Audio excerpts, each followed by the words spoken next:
On the inside cover of Don McLean's 1971 album American Pie, a boomer nostalgia anthem if there ever was one, is a photo accompanied by a poem by McLean titled So Long, Hopalong Cassidy, which reads as follows.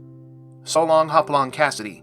No matter how scary life got, I could depend on you. You had that easy smile and white wavy hair. You were my favorite father figure with two guns blazing. Not even Victor Jory could stand up to those 44-40s you packed. And that white stallion you rode, I think his name was Topper. He was so beautiful and white, he even came when you whistled. I always liked black, and I loved your clothes. Black hat, black pants and shirt. Silver spurs, and two guns and black holsters with pearly white handles. Black and white, that was you, Hoppy. The bad men fell and the good guys lived on. The ladies touched your hand but never kissed. Whenever John Carradine asked a question, you'd say, that comes under the heading of my business. Then you'd call for another sarsaparilla. I believed in you so much I'd take my Stetson off and put it over my heart whenever anyone died. My hat's off to you, Hoppy. Say goodbye to all the boys at the bar 20. The black and white days are over. So long, Hopalong Cassidy.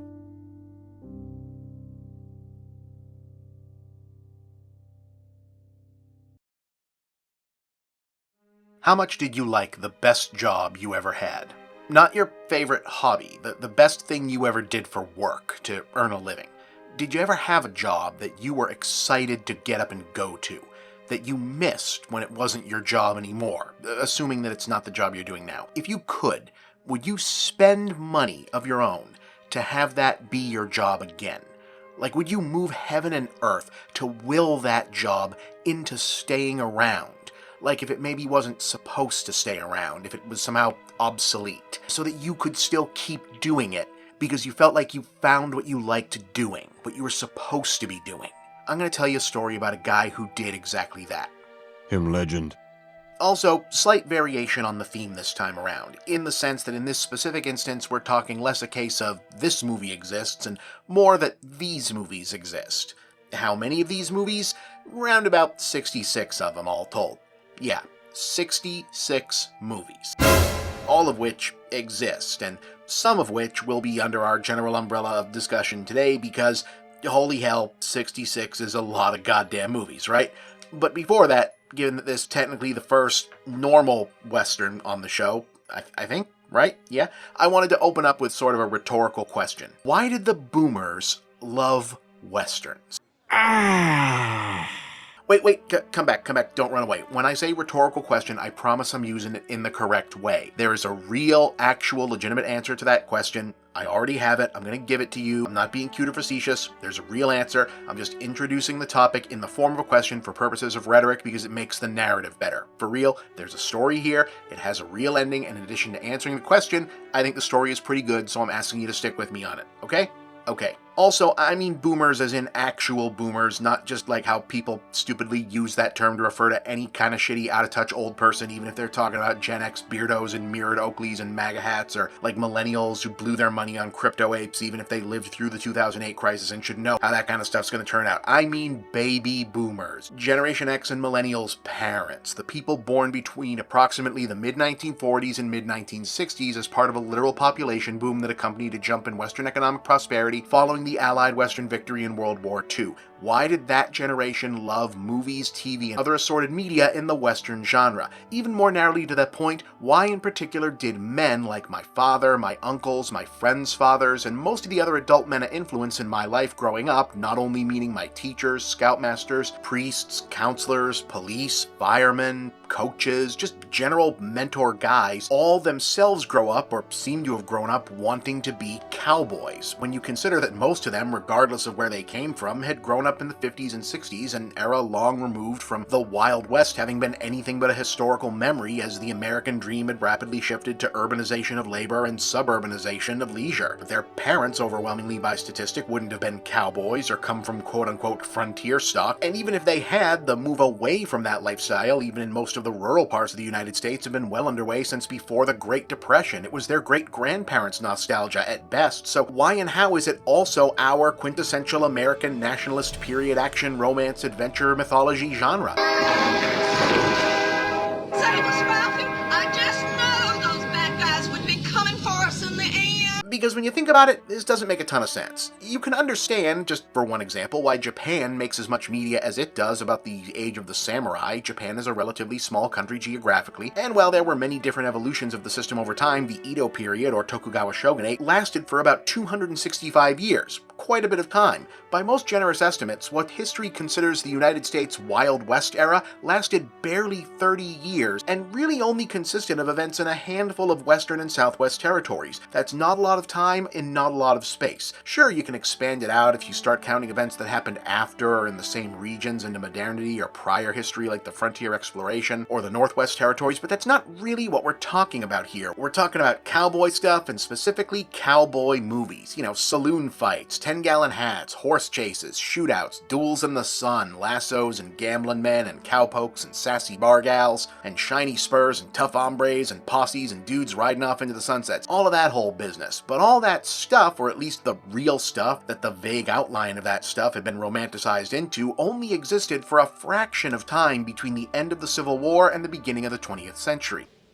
And now it's all over. And a lot of that romanticism was romanticized deliberately as the era itself was ending, in the form of dime novels and some of the earliest silent movies, as part of, for lack of a better word, propaganda efforts to encourage more and more people to keep moving themselves and their money further westward, which worked. After all, one of the major industries that relocated itself fully from New York and Chicago to the sunny West Coast was the film industry, where it serendipitously realized that one of the easiest things that California's forest and desert scenery could easily double for was anybody's idea of the Old West as described in those dime novels, pamphlets, and newspaper stories. Sure, it was less easy to make them work with early decent sound equipment, which was partly why up until the mid-30s, when the majors got a handle on that, a lot of the genre was in the form of B-westerns, as in cheaper genre films made to run as the secondary feature to major studios' main release on a double bill, but we're still talking about a huge part of the business model from Hollywood's very inception, all the way through the 20s, 30s, and even during World War II in the 40s. They were affordable to make, and there was always a surplus of actual experienced horsemen, shooters, etc. from Texas, Arizona, Nevada, and rural California itself who could be conscripted to work on them. The stars aligned, basically. Westerns were already a top genre in pulp, comics, and fiction. They translated terrifically to the big screen, and given how generally dismal a lot of ordinary audiences were about the present during the Great Depression, Prohibition, World War I, and then the run-up to World War II, it makes perfect sense that this innately nostalgic genre that itself was designed from the beginning to imagine and now harken back to a romantic vision of wide open spaces and better adventures over the next Western horizon would remain consistently popular up through early Hollywood in the first half of the 20th century. But you also have to imagine it would start to run its course, right? I'll be on that train when it leaves here.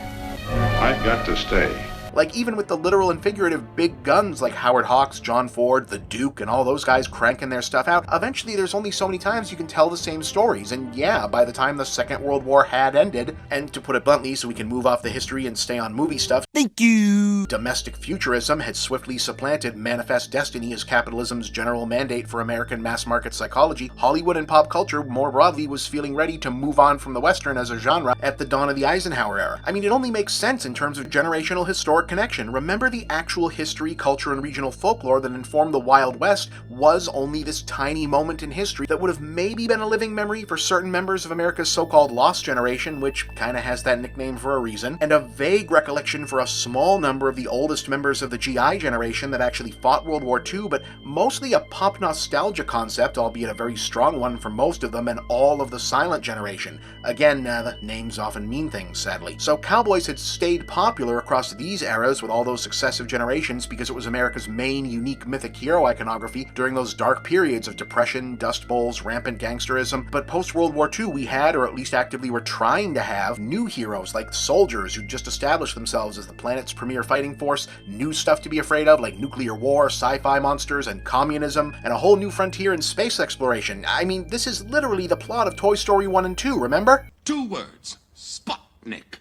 Once the astronauts went up, children only wanted to play with space toys. Oh, and TV, yeah, that was about to happen. This weird new invention that might make a tiny difference in how people consume entertainment. That was a whole thing. Point is, between chronological time now having separated the actual era of the Wild West from the dawn of then modernity by over a quarter of a century and climbing, it would not have been a huge shock for the baby boomers to simply not be as into cowboys as their parents and grandparents and great-grandparents had been, in the same way that, say, my 6-year-old nephew probably doesn't know who Heathcliff is.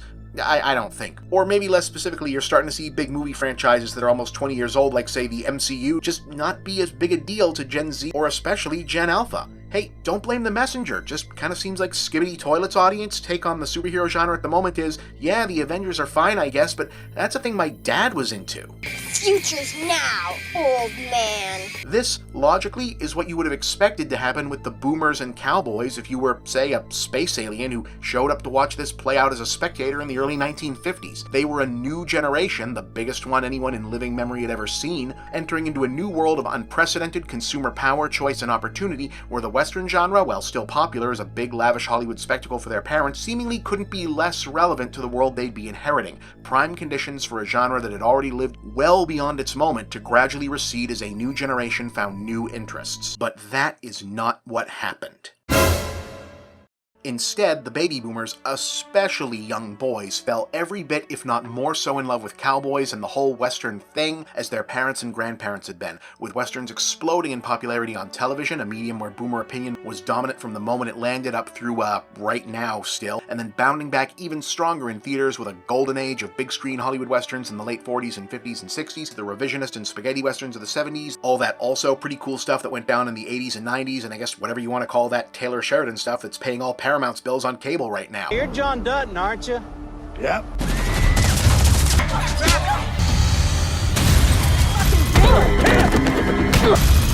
Be right back. Don't.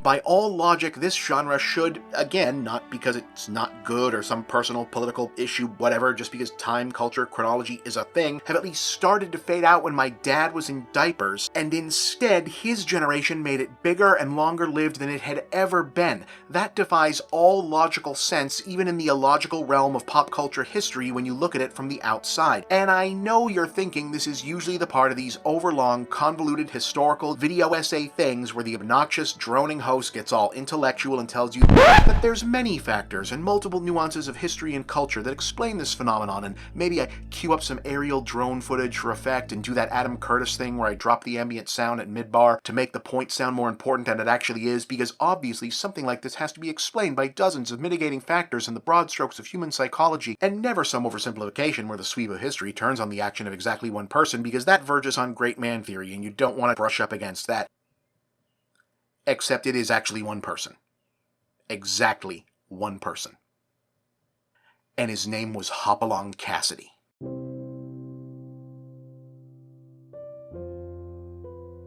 So I ask again, how much did you like the best job you ever had? Not your favorite hobby, the best thing you ever did for work. Did you ever have a job that you were excited to wake up and go to, that you missed when it wasn't your job anymore? If you could, would you spend money of your own to have that be your job again?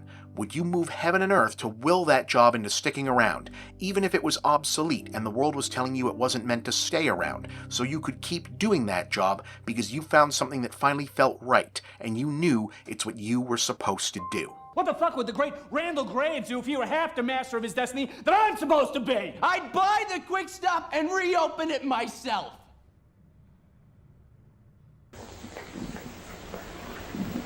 Look, I think I got the answer. Anyway, having taken my by now characteristic way too goddamn long with the setup, Hopalong Cassidy originates as one of the main characters in a series of Western novels by the writer Clarence E. Mulford, who is an interesting character in his own right, but this is not a show about books and we've already taken too long, so look him up. As depicted in the novels, William Bill Cassidy is a dangerous, tough-as-nails, rude-talking, hard-fighting type of cowboy who gets his nickname from a leg injury that causes him to walk with a slight hop in his step. The books, published between 1906 and 1946, were well-known and widely sold. The character and his catchy name were popular. As we've already established, Westerns were a big damn deal in all levels of entertainment and movies especially, so in 1935, Hopalong Cassidy becomes a movie.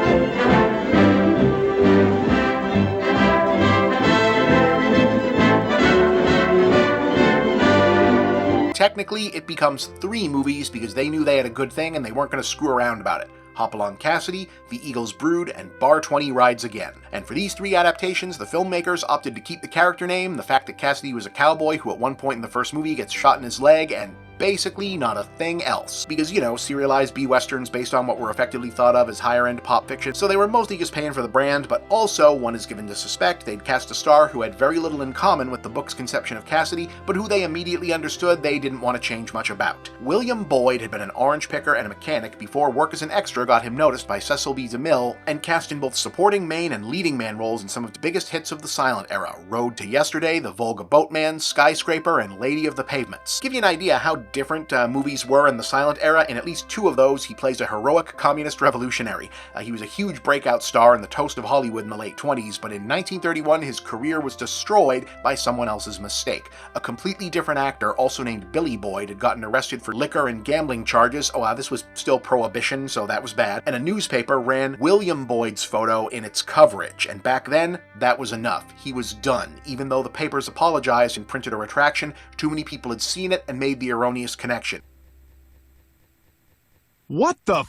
He spent several years being unable to be hired without using an assumed name. Just completely destroyed his career. He went from being like Tom Cruise of the 20s to being Kevin Spacey of the 20s, basically overnight. Anybody got a rope? I'll string him up. 4 years later, having gotten by acting under other names and taking what work he could, Boyd, then 40 years old, auditioned for a supporting role in Hopalong Cassidy, but asked for a shot at playing the lead, Hoppy himself. He was no cowboy. By his own admission, Boyd was no horseman, he'd never branded a cow or bulldogged a steer, he didn't care for country music, but the filmmakers liked what they saw in his audition, and whether they were always planning to or by some other degree, ended up building a very different conception of Bill Cassidy from the book around Boyd's very distinctive former silent screen matinee idol persona. How do you feel? Oh, little limpy, but just as spry as ever. Oh, it's all my doing, Bill. If I'd had any sense, I'd have... Oh, forget it, kid, forget it. I can hop along with the best of them. So whereas Hoppy in the books was a redhead, which wouldn't really have made much of a difference in black and white, but still, Boyd wasn't just blonde, but white-haired and didn't dye it, so Hoppy is an early-onset silver fox and seemingly sunproof in his clean-shaven complexion. It makes him stand out from the other more realistically scruffy characters around him, especially since he almost always wears all black or at least dark clothes, especially his hat, even though he's a good guy in a 30s western. Everyone else's guns are usually gray or black, Hoppy's are shiny and silver, so is most of his gear. I mean, just watch how they introduce this guy in the first movie. Before he even shows up, he's the main thing everyone is talking about before we know who he is, who anyone else is, or even what's going on here. It was me that first shoved a gun in Bill Cassidy's hand. If you're spouting off about Bill Cassidy again, you can save your breath. Cassidy. That's all I've been hearing about around the Bar 20 since you heard he was heading up this way from Texas. You folks act like he was all the aces in the deck. What you so head up about, kid? Afraid Bill Cassidy will steal your thunder when you meet up with him? I can take care of myself. Like nothing has been said or happened yet, and they're already setting us up for Cassidy. Who's Cassidy? Oh, Bill Cassidy? Oh, well, he just happens to be Earth's greatest living human, that's all. Oh, you guys talking about Cassidy? Yeah, I know Cassidy. That guy rules. And then he finally shows up like this. You better start walking home, Mr. Bar 20. I'll see you on your way. You ain't giving me no orders. Up high.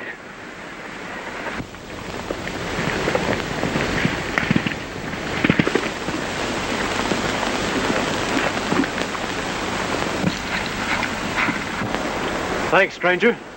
What's the play? Have no fear, students. I am here. Shoots the gun out of that guy's hand from up on a mountain, meaning he's already sized up the whole situation from all the way away, don't know how. Rides down on his white horse because symbolism, right into his first hero shot like, hey, it's me, that guy everyone's been talking about. I don't like to see human beings getting tramped by a horse. It upsets my peace of mind. Pardon me, miss. Which side are you on? It's just a misunderstanding. I wouldn't be hasty. Put it away. And in case you want to take this up later, you'll find me at the Bar 20. Cassidy's the name. And Boyd is really good in this part. His work as a younger man in the silent era for DeMille suggested a very different sort of actor and career trajectory. It's definitely unfortunate that we can't know what might have been if things hadn't been derailed for him, but it's undisputable that he figured out something to do with an admittedly basic characterization as Cassidy. He basically has two expressive modes: dead serious, I'm gonna straight up kill you face, and aw, you're alright, let's go get a snow cone happy buddy face. But what's really interesting is, especially early on, watch how he comes off like a younger, more intense, spry, ready for action dude when he's in his killer going for his gun mode, and it's when Hoppy smiles at people that his face relaxes and he turns into basically somebody's friendly dad. Boyish in battle, a middle-aged man at rest is an unusual mode to go for, and there isn't really anything in the text to definitively say that's what they were going for, but it's what he's doing. Say, there ain't no call for you spouting off about what you done for me. I thanked you, didn't I? Young fella, somebody needs to teach you some manners. $2,000 for the man that kills Cassidy. He'll look good. Hey, boys, gather round. It's going to be the biggest poker game that's... Go right ahead. Don't let me spoil your fun. Rest of you get on the other side. Come on. I wouldn't touch that pot, Hammond. You placed your bet. Everything else about him looks like he's from somewhere else, and whether they put this much thought into the actual conception of it, when you watch enough of these back-to-back to overall effect, it really starts to feel deliberate and a little bit meta. This bigger-than-life mythic figure among the mortals, the ideal perfect cowboy hero riding in from offstage to set things right among imperfect real-world guys who can only hope to measure up to him, which is pretty much the role he plays in the first movie even before he shows up, and then continues to inhabit for, yes really, 66 movies after that. The first movie sets the tone that most of the others will follow, with the, oh, he also gets shot in the leg at one point so we can give him his nickname, being the mildest point of continuity. Let me help you. Oh, I can hop along by myself. Oh, Hopalong Cassidy, that's me. You're a better man with one leg than the whole outfit put together. Red took the words right out of my mouth. He said it! He said it! There's a territory dispute between two cattle companies fixing to turn into a range war. Cassidy figures out that it's actually a conspiracy by a third party of rustlers to stir up trouble and steal cows amid the distraction, so he has to prove it and get everyone together for a big shootout at the end, after which Hoppy and his friends ride off to seek new adventures. That's what it says in the book. Whatever measure you give out, that same measure shall be given out to you. There's a young hothead who gets under his skin but becomes a loyal sidekick and handles the romantic entanglement subplot, the elderly mentor character who dies to be avenged that I think might have made an impression on either a young Stan Lee or Steve Ditko. Cassidy.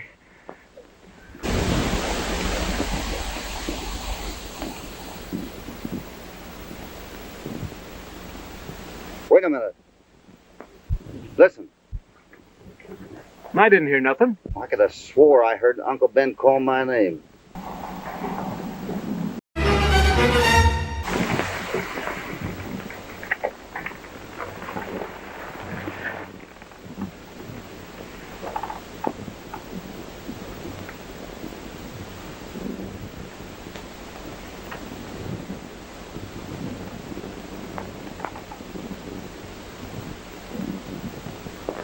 You didn't have a chance, did you, old-timer? And that formula stretches out across a lot of the series. Actor Gabby Hayes even comes back as a different old man character before establishing himself as a series regular, and then setting out on his own and actually becoming one of the genre's best-loved stars in his own right, co-starring with other Western legends and even getting his own TV show later in life. That millhouse is going to be big! Gabby Hayes big! The basic setup changes from movie to movie as the formula gradually takes shape, but the key beats are established pretty early on. Sometimes Hoppy finds the problem in need of solving, other times the problem finds Hoppy. He goes on rescue missions, intercedes in disputes, takes jobs, gets called away from jobs, works with good lawmen or against corrupt lawmen, defends the weak, punishes the guilty, women swoon for him, but he doesn't have time for love. As mentioned, it's the younger sidekicks who get into girl trouble. He also never drinks alcohol, only sarsaparilla. It's kind of a whole thing. I said I don't drink. If Miss Bell says you're drinking, you're drinking. Here's how. James Ellison, Russell Hayden, Jay Kirby, Rand Brooks, Jimmy Rogers, and a young George Reeves, the future Superman, all played the various young sidekick roles at different points. Robert Mitchum actually turned up in 7 of the Hoppy movies, playing different characters. Victor Jory played a bad guy 7 times. And following Gabby Hayes' departure, Scottish-born comedy legend Andy Clyde eventually became Cassidy's longest-serving wingman, California Carson. Come out of there with your hands up.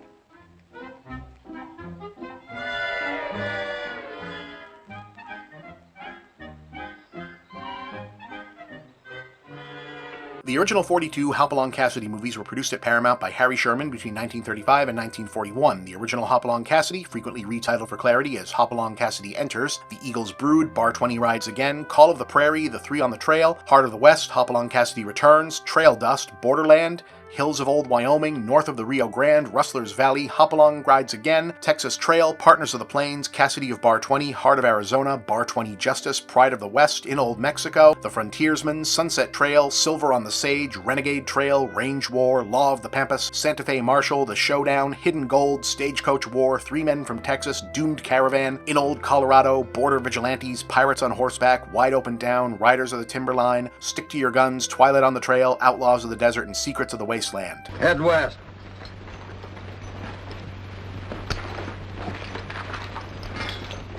What are you aiming to do?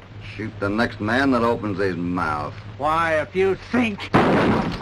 Aren't those titles great? It kind of sounds like they're throwing darts at a bunch of different cowboy words on a wall, but don't you want to find out what Pirates on Horseback is about? It's not actually about pirates, it's probably about rustlers or gold smugglers or gold rustlers or some mixture of those or stagecoach robbers or something. But it's probably pretty good. There's bad guys on horses in some degree or another, and then this cool guy's going to show up and shoot them, and that's the end of the movie. And it probably only cost you a nickel to watch it in the 40s, and then you went home and ate, probably something boiled, but the movie was good, and it was probably good enough. It was a simpler time. It was a better time.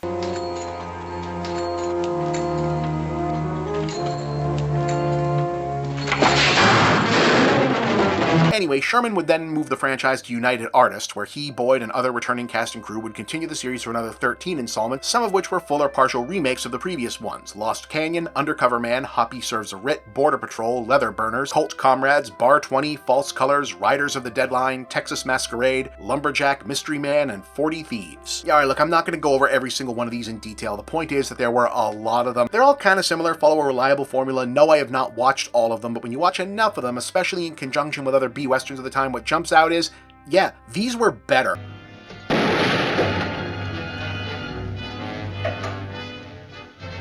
Don't you start anything unless you can back it up. I'm backing him up, Mr. Marshal. Here they go.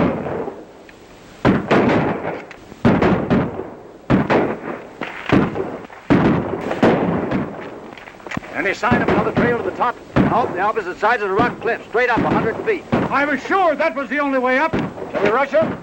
No, then pick us off one at a time. Tell the boys to concentrate their fire at the top of the trail. Right. He jumped off the cliff. He never came to the surface after he hit the water. Oh, that's awful. Well, that'll save the county the price of a trial and a new rope.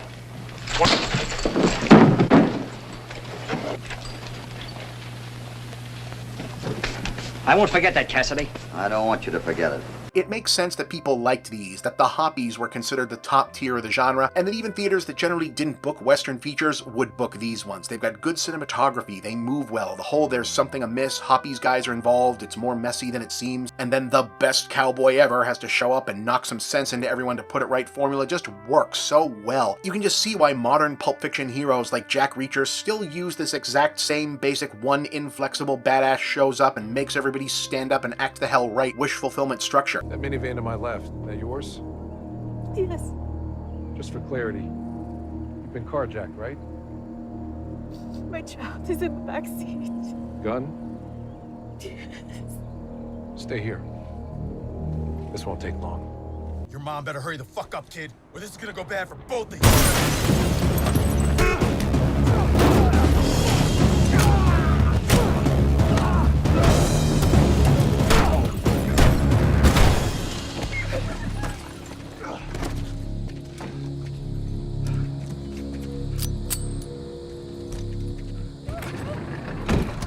Hi. Want to see your mom? It's the rare old thing that used to be insanely popular where you can watch it for just a few minutes and immediately understand, oh, okay, I understand why everyone liked this. But if the audiences and theater owners and filmmakers liked Hopalong Cassidy, there was someone else who loved Hopalong Cassidy. And that was Hopalong Cassidy himself, William Boyd. Uncle Bear! Bill Cassidy! Now I know I'm home. Take every story or stereotype you've heard about actors getting trapped or typecast in a particular part, and there are a lot of them, plenty of dark ones. George Reeves literally dying in the shadow of Superman, having actually played one of Hoppy's young sidekicks, that's not a happy coincidence. Adam West having difficulty getting out from under Batman, the dozens of stars who never quite got out from under Star Trek or Star Wars. We don't need to do the whole list, but take those archetypes, flip them upside down, and you'd have William Boyd and Hoppy. Remember, Boyd had landed this second chance at stardom after having his first break literally snatched out from under him by cruel fate and the carelessness of the media and the rest of Hollywood, so he clearly knew better than to let this get away from him twice, and whether solely by that good sense, genuine love for this role, or a bit of both, he became committed to being Hopalong Cassidy no matter what. I got a feeling something is about to happen. You have? Good. So in 1944, when series producer Harry Sherman decided he wanted to get out of the B-Western game and do just different stuff, Boyd took over as the main producer, forming a new company of his own, Hopalong Cassidy Productions, to independently produce and distribute the final 12 theatrical movies in the series himself from 1946 to 1948. That would be The Devil's Playground, Fool's Gold, Unexpected Guest, Dangerous Venture, The Marauders, Hoppy's Holiday, Silent Conflict, The Dead Don't Dream. Again, another great title. I don't even think I've seen that one, but I want to. Don't you want to see a cowboy movie called The Dead Don't Dream and just find out what that's about? Sinister Journey, Borrowed Trouble, False Paradise, and Strange Gamble. They had significantly lower budgets and aren't generally thought of as the best of the franchise, but he did that. And it turns out he was just getting started. All right, go on home. Me, I'm staying till the party's over.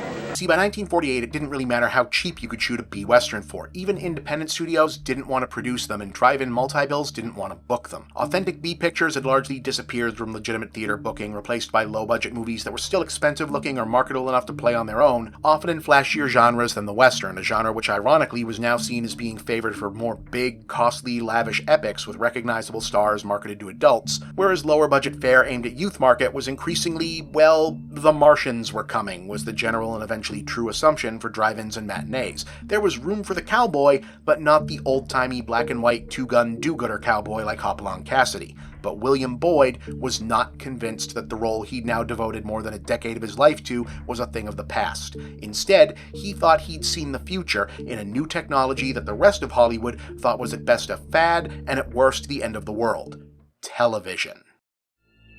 At the end of World War II, only a few thousand of America's richest individuals owned a TV set. By 1946, when William Boyd was releasing his first self-produced Hoppy movie, only 7,000 TVs had been sold in the entire country. By 1948, that number was around 350,000.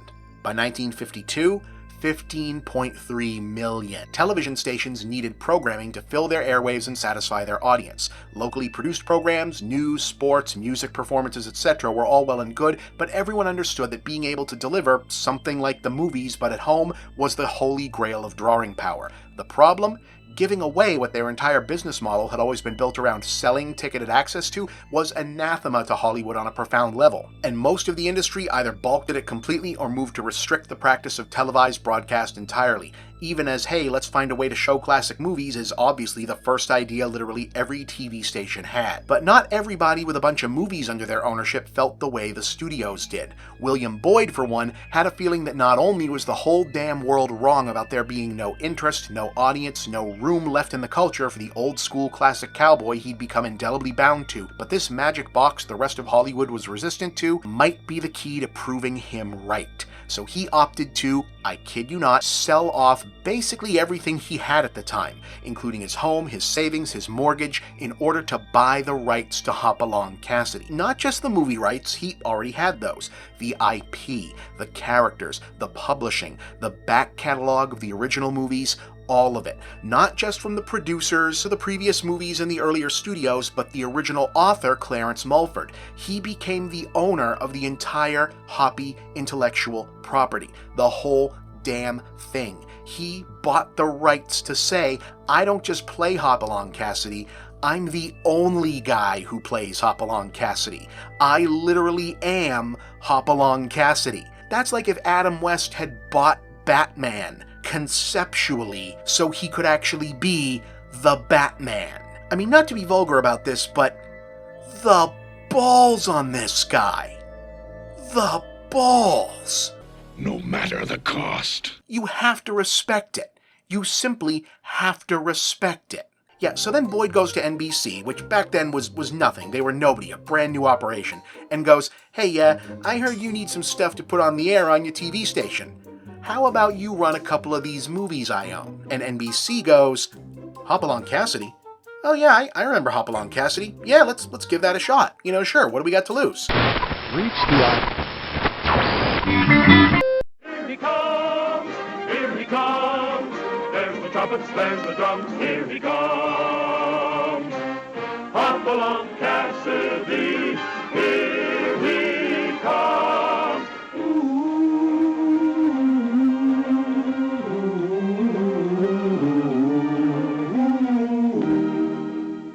And it was a hit. A big hit. Like, even at the time when showing movies people had heard of on network TV was still a somewhat unknown quantity that still had some kinks to be worked out, and they were figuring out how to track ratings in a reliable way, they were able to look at this and go, oh wow, like a lot of people watched that, and then called and wrote in saying, hey, please show that again, and or show more things like that. And I mean, duh, right? These had been some of the most popular entries in the most popular American movie genre for over a decade, and they were practically made for the way TV turned out to work. Action-heavy, propulsive plots, simple, easy-to-follow stories with strong characters, not too graphic, adults got nostalgic characters that they recognized, kids got cool guys riding horses and shooting guns, so obviously the network went back to William Boyd like, so yeah, that worked. You got any more? And he got to go, fellas, I got 66 whole movies. How about we recut them into TV shows? And then NBC was like, yeah, that'll work. Hey, if we need more, would you make more? And Boyd went, you bet I'll make more. And then the network said, hey, great. Clearly you seem to like, money. We'd like to talk to you about this other new invention. It's called merchandising. And that's how Hopalong Cassidy became the first licensed character ever to be on a lunchbox. Really, he was the first. If you ever had a lunchbox with like your favorite thing on it as a kid, sometime between the early 50s and now, this guy started that too. But in the meantime, NBC and Boyd did indeed recut the original 66 Hoppy movies into a TV series, and then immediately jumped into production of about 40 new half-hour episodes between 1950 and 1952, with Boyd once again playing Hoppy to absolutely massive success, hence the lunchbox. And hence literally every other TV production station in existence looking at the numbers, calling their underlings, and issuing basically the same command. All that B-Western infrastructure out in Hollywood we were kind of sort of winding down, guys, we need to wind it back up. We made a mistake. Turn the cowboy factories back on. My brethren, listen to me. Listen to me and hear me say again and again, repent. Repent and make your future bright with happiness. Audiences, especially a generation of TV-watching baby boomer kids, could not get enough Wild West action, and in the wake of Boyd's big bet on Hopalong Cassidy would come, in no particular order, The Lone Ranger, Roy Rogers, Rawhide, Clint Eastwood's cowboy debut, Zorro, Bonanza, Bat Masterson, Cheyenne, The High Chaparral, Wanted Dead or Alive, Steve McQueen was in that one, Boomtown, Branded, Have Gun Will Travel, Laramie, Kit Carson, The Virginian, Gene Autry, Lawman, Annie Oakley, The Range Rider, Colt 45, Sugarfoot, Tales of the Texas Rangers, Big Valley, The Life and Legend of Wyatt Earp, Gunsmoke, that's the longest running TV show ever until The Simpsons, Davy Crockett, Daniel Boone, The Rifleman, which also had the manliest intro credits maybe of all time. Rifleman.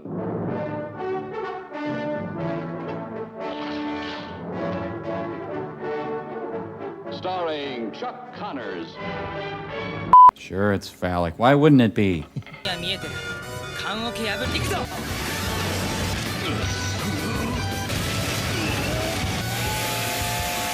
Look, there was a lot of these shows. By 1959, just to pick a year, Westerns were so omnipresent on TV, there were 30 cowboy shows airing in prime time during one season, and none of them were canceled. That's just a lot of horse stuff, and a lot of merchandise, and a lot of tie-in spin-off comic books, and regular books, and toys, and little hats, and BB guns, and oh yeah, the movies got more popular again. In fact, rather than the gradual transition into prestige genre calcification as had been expected, the late 40s into the 1960s became Hollywood Western's golden age, with a new generation revitalizing the tropes and standards of the form on TV. Higher budget masters of the form had space place to fill more expansive canvases with bigger, richer stories, and brand new swaths of genre stars and working actors scrambling upward, along with a whole new generation of young fans freshly raised on the likes of The Masked Man, The King of the Wild Frontier, and of course, Bill Cassidy, ready and eager to be introduced to more complex visions of The Searchers or High Noon, and the clash of contrast between those two ends of the genre, complex human drama and rousing crowd-pleasing action, being equally beloved by a generation that came to it absent really any historically logical reason to do so, would metamorphose and extend itself into the revisionist western, the spaghetti western, the acid western. We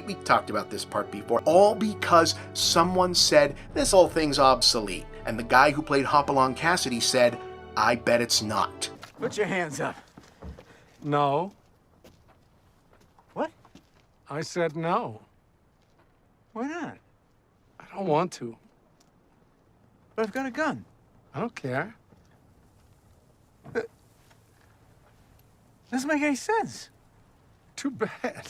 One guy, not even being particularly bullheaded or intractable about it, by all accounts just very determined, changed the entire course of media history. And he did it because he found the thing he was meant to do and decided he didn't want to do a single other thing for the rest of his life. I say again, the balls on this guy. To not just say, I found the thing that makes me happy and I'm going to figure out how to keep doing it, but to risk so much in order to make sure he got to keep doing it, and then succeeding at that so overwhelmingly that the entire shape of the world had to change to accommodate the new reality as he decided to reshape it.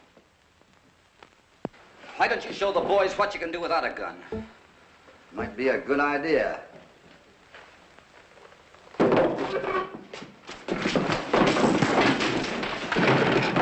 Roadhouse. Now, I would be remiss not to acknowledge that, particularly if you're coming to the entirety of this history for the first time, there are prisms and angles through which to view this that can sound perhaps less overwhelmingly positive or heroic than the framing it likely feels like I'm giving it. At the minimum, I would understand some incredulity from a younger or otherwise outside audience listening to the totality of this and responding with some variation on, okay, big surprise, a 45-year-old white male movie critic who does video essays on nostalgia identifies with an aging movie star from the 40s who thinks it's awesome that he successfully froze a chunk of pop culture evolution in place for a whole extra generation and basically willed a genre of media into defying extinction. So shocking that this story would appeal to the exact genre of guys who will never let comics escape the Silver and Bronze Age, elsewhere's video games peaked around the Nintendo 64. Of course that mindset would also valorize the precedent that one person can apparently redirect the cultural currents and say, actually, the world is going to stay the way I like it for a while longer, so there. And believe me, I get that sentiment. Conceptually, in many, many respects, we're all sort of living through the last worst era of the boomers' extended length stay in the pop culture driver's seat and everyone else asking them, don't you want to let anyone else have a turn yet? You don't even seem to enjoy it anymore. So I certainly don't blame anyone else who looked at the sweep of this and feels like asking, okay, I guess it's interesting trivia that this one man, being very determined to stay on in this role, effectively turned a genre that was rapidly becoming niche into the first most dominant genre in a new medium and thus revived the entire genre for a whole subsequent generation. But isn't it also arguably, from a certain point of view, just another example of capitalist might makes right individual power of only one person overriding what might otherwise have been the organic will of the many to let new voices, genres, and cultural forces dictate what might have come next instead? And is that not particularly worth consideration, given that the genre being preserved and revived in question here, the Western, is a narrative explicitly of conquest, settlement, and cultural erasure to begin with?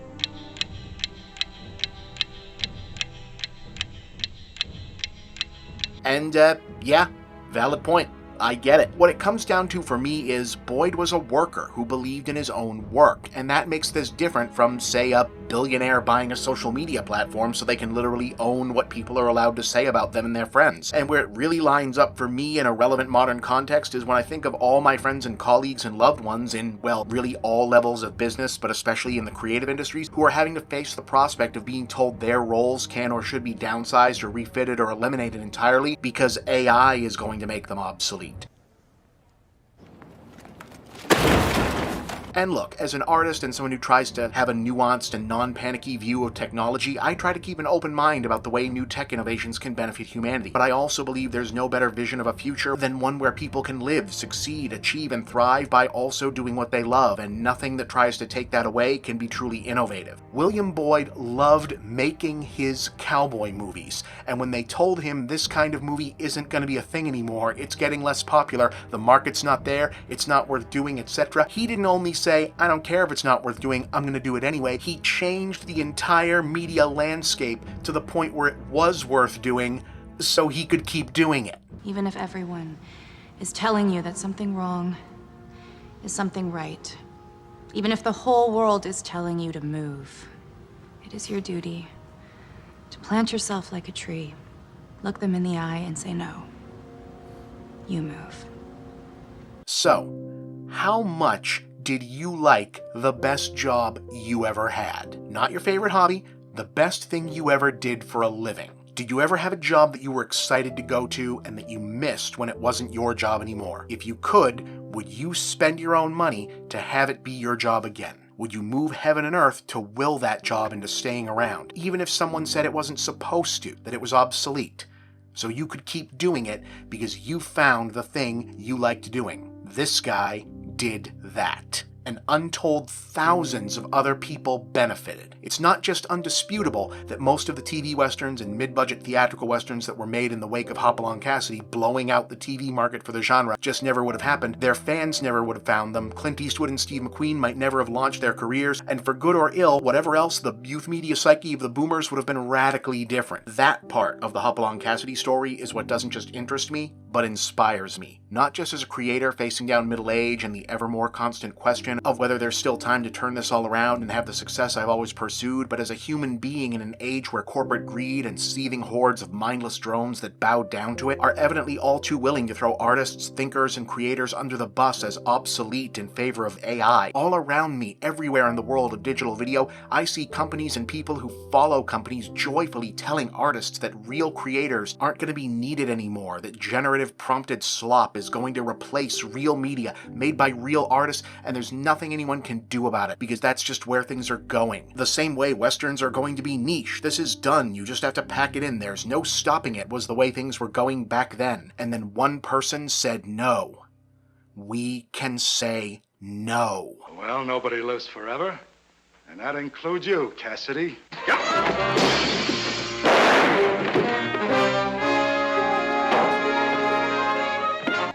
Just saved the county the expense of hanging coats. William Boyd effectively retired from acting shortly after completing the final Hopalong Cassidy TV productions in 1954, by then almost 60. His old director Cecil B. DeMille, who was always nothing if not loyal to his original colleagues later in life, actually offered him the role of Moses in The Ten Commandments. He'd previously also shot a brief uncredited cameo as Hoppy in The Greatest Show on Earth. But Boyd turned it down. He figured that people wouldn't take the movie seriously if Moses had looked like Hopalong Cassidy. Well, for a time he was ubiquitous when it came to publicity, magazine covers, public appearances, and indeed earned millions from his gambit on the Cassidy television venture. He was also image conscious, eventually refusing to be photographed later in life because he didn't want fans to have their memories of Hoppy diminished by his aged appearance. Unfortunately, he was also diagnosed with Parkinson's disease. He passed away from complications related to that and congestive heart failure in 1972. He was 77 years old. Red and Hoppy never told me they was going away. On the inside cover of Don McLean's 1971 album American Pie, a boomer nostalgia anthem if there ever was one, is a photo of William Boyd, accompanied by a poem by McLean titled So Long Hopalong Cassidy, which reads as follows. So long Hopalong Cassidy. No matter how scary life got, I could depend on you. You had that easy smile and white wavy hair. You were my favorite father figure with two guns blazing. Not even Victor Jory could stand up to those 4440s you packed. And that white stallion you rode, I think his name was Topper. He was so beautiful in white he even came when you whistled. I always liked black and I loved your clothes. Black hat, black pants and shirt. Silver spurs and two guns in black holsters with pearly white handles. Black and white, that was you, Hoppy. The bad men fell and the good guys lived on. The ladies touched your hand but never kissed. Whenever John Carradine asked a question, you'd say, that comes under the heading of my business. Then you'd call for another sarsaparilla.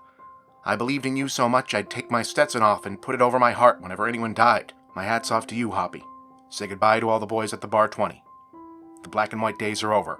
So long, Hopalong Cassidy.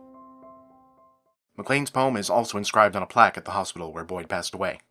The Hopalong Cassidy movies are relics. They were already old-fashioned when they were making them. Period westerns starring a middle-aged former silent matinee idol built around dusty cowboy fisticuffs ramping up and playing out while the advancements of the Second World War transformed the world over the course of a decade. The way that they eventually outlived and extended the lifespan of their entire genre through the media savvy of a determined star changed Hollywood history, but that doesn't necessarily mean that watching them will change your life. They probably will not. They weren't designed to do that at any point, by any stretch of the imagination. This is the definition of historically important art, where the meaning of a thing is greater than the sum of its component parts. These films are, by and large, fun. They hold up a bit better after a fashion than the plurality of similar material of the time. Boyd really is just about the most compelling sort of lead you could ask for in material like this, and you can see the DNA of 1,000 successive serialized coolest guy ever shows up and solves the problem of the weak protagonist emanating out from him, the source code of everyone from Jack Reacher to Walker Texas Ranger to every version of The Equalizer. And if we don't leave? You'll leave, all right.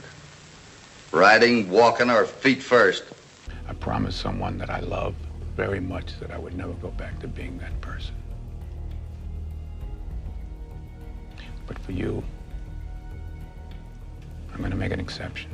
Movie trends come and go, genres go into and out of relevance. It's 2025 as I'm writing this, and you can feel the roiling undercurrent in the way every box office and Hollywood business news item is reported, that millennials and Gen Xers are really feeling the onset of middle age every time there's an incidental algorithmic data point that says the iPad kids are marginally more interested in a movie based on a viral meme or a video game than a 20-year-old superhero saga. Oh man, this is really it, isn't it? It's happened. I'm my dad looking at me being all into He-Man and Super Mario and wondering why kids don't care about John Wayne and Daniel Boone anymore. Are we safe? I don't know. And now here I am at 44 doing a whole show about how he and Granddad were right about Hopalong Cassidy, and maybe 30 or 40 years from now, a version of whatever they call what I do here will be making, I don't know, holograms or whatever about, hey, you know what, those old Avengers movies were all right after all. I was in high school when the Avengers came. Kinda strange that it's all over now. No one's coming to save the day. I think we are. We can be the ones that are coming.